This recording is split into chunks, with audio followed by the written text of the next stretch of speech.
Verse 1 of chapter 5, now we know that if the earthly tent we live in is destroyed, we have a building from God, an eternal house in heaven not built by human hands. We know.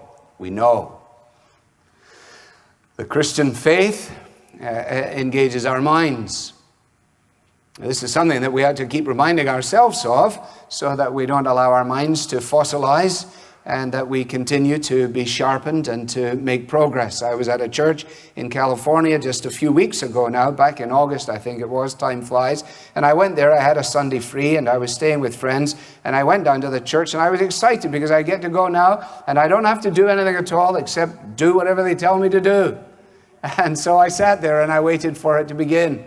And it was quite fascinating, actually. They had big screens, and they had a clock on the screens. And when I got in, it said 5 minutes. And I'd only been in about 2 seconds, and you won't be surprised, it said 4 minutes and 58 seconds.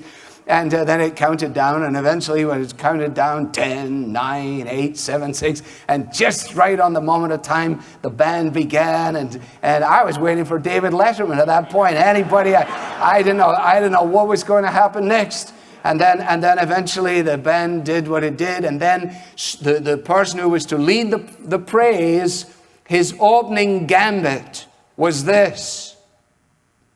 Hey, how do y'all feel this morning? Well, that was enough for me. I was ready. We could have had the benediction right there. That was so good. I thought, what kind of New Testament question is that? How do you all feel this morning? If I told you how I feel, especially in light of the last 5 minutes, you would question whether I was even a Christian at all. So don't ask me that question. Ask me what I know. Ask me what I know. Don't ask me what I feel about myself. Ask me what I know about God. Ask me what I know about His Word. Ask me what I know to be a verity that can deal with my soul. That's what I need. Don't make me sing songs about how I feel. Don't. The silly, repetitive songs again and again. I just want to praise you, lift my hands and say I love you. You are everything to me. Goodness, at 8:30 on a Sunday morning, I'm barely ambulatory. I can't start there.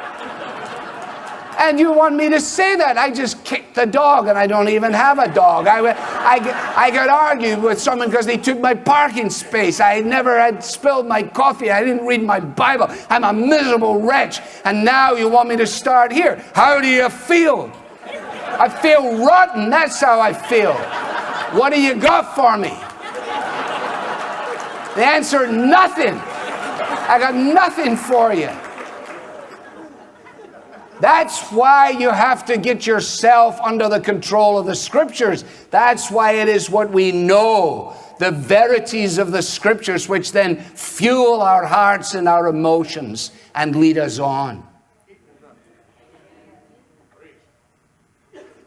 Hence, praise my soul, the King of heaven. To His feet thy tribute bring. Ransomed, healed, restored, forgiven. Who like thee His praise should sing? Okay, now we've got something to sing about. For we've been reminded of truth. You've been ransomed. You've been healed. You've been restored. You've been forgiven. You're looking away from yourself. Now you're looking out unto Christ. And it is in this that we have something that fuels our praise.